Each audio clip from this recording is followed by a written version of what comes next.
ঘরোয়া মশলায় ব্রয়লার মুরগির মাংস রান্না করব। আমি যেভাবে রান্না করি সেটাই শেয়ার করব। আর এইভাবে রান্না করলে অনেক বেশি মজার হয়, মনেই হয় না যে ব্রয়লার মুরগির মাংস। খেতে অসম্ভব মজার হয়। আসসালামু আলাইকুম, কেমন আছেন সবাই? রান্না করার জন্য চুলায় কড়াই বসিয়েছি, হাফ কাপ তেল দিয়েছি, 1 কাপ পেঁয়াজ কুচি দিয়েছি। পেঁয়াজগুলোকে খুব ভালোভাবে নেড়েচেড়ে ভেজে নিব পেঁয়াজের কাঁচা গন্ধটা দূর হওয়া পর্যন্ত। তারপর 2টা তেজপাতা, 2টা কালো এলাচ, 4-5টা সাদা এলাচ, লবঙ্গ দারুচিনি দিব 7-8 টুকরো। তারপর মশলাগুলোকে একটু ভেজে নিব সুগন্ধি বের হয়ে আসা পর্যন্ত। মশলাগুলো ভাজা হয়ে গেলে আদা বাটা দিব 3 চামচ, কারণ চামচটা অনেক ছোট।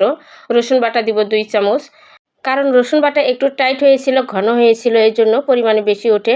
জিরা বাটা দিব 2 চামচ। মশলাগুলোকে একটু ভেজে নিব আদা রসুনের কাঁচা গন্ধটা দূর হয়ে আসা পর্যন্ত। এরপর লবণ দিব পরিমাণ মতো, স্বাদ মতো 2 চামচ দিয়েছি।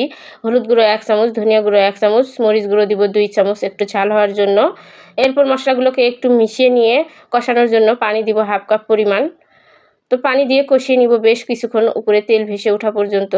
এই তো কষিয়ে নিচ্ছি, একটু নাড়াচাড়া করে নিব। কষানো হয়ে গেছে। এখন এই তো মাংসগুলো দিব। এখানে আমি একটা 1.5 কেজি ওজনের ব্রয়লার মুরগি নিয়েছি। এইভাবে খুব দ্রুত রান্না করা যায়, ঝটপটভাবে, তেমন কোনো সময় লাগে না। আসলে আলাদা করে ভেজে রান্না করতে গেলে অনেক বেশি সময় লাগে। এই তো আমি এইভাবে রান্না করতেছি। বাচ্চারা এইভাবে নরম করে রান্না করলে, কষিয়ে কষিয়ে রান্না করলে খেতে ভীষণ ভালোবাসে। ঢাকনা দিয়ে ঢেকে খুলে আমি 20 মিনিটের মতো কষিয়ে নিব মাংসগুলো।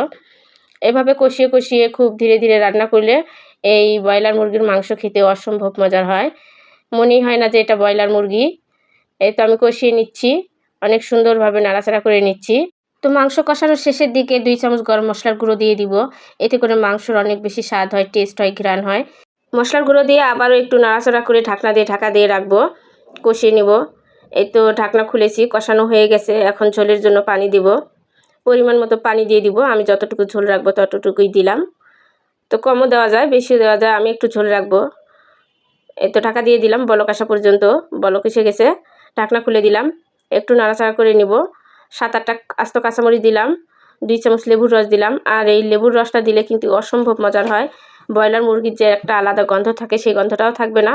আবারও গরম মশলার গুঁড়ো দিলাম 1 চামচ, আর ভাজা জিরার গুঁড়ো দিলাম 1 চামচ। এতে করে ভীষণ স্বাদ হবে। ঘি দিব 2-3 চামচ। এটা অপশনাল, না দিলেও হবে, তবে দিলে অনেক ভালো লাগে। আর কাঁচামরিচ যে আস্ত দিয়েছি, এটার কারণে কিন্তু অনেক সুন্দর সুগন্ধি হয় মাংসে, খেতে ভীষণ ভালো লাগে। এরপর দমে রেখেছিলাম 10 মিনিটের জন্য। 10 মিনিট পর ঢাকনা খুলে দিলাম। এই তো ব্যাস হয়ে গেল অসম্ভব মজার ঘরোয়া মশলায় অনেক সুস্বাদুভাবে ব্রয়লার মুরগির মাংস রান্না। খেতে ভীষণ ভীষণ মজা।